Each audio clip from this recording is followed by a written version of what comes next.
భార్యాభర్తల సంబంధం కొనసాగించడానికి కాదు. ఈ సన్హెద్రిన్ సభలో పెద్దల దృష్టిలో, ఆ యొక్క అందరి దృష్టిలో నుజ్జావేలు ఒక పని మనిషి, నుజ్జావేతోనే ఆమె ఒక పని మనిషిగా పెట్టారు.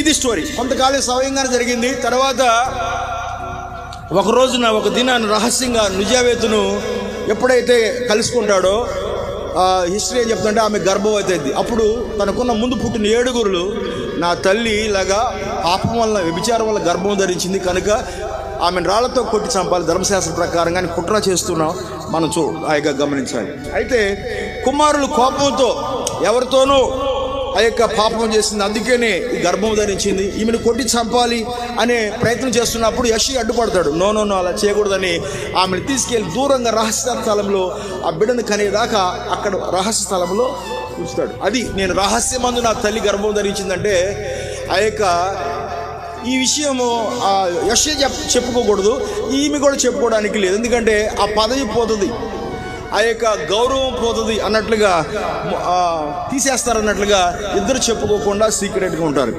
ఇది మనందరికీ అర్థం అవ్వాల్సిన ఒక స్టోరీ.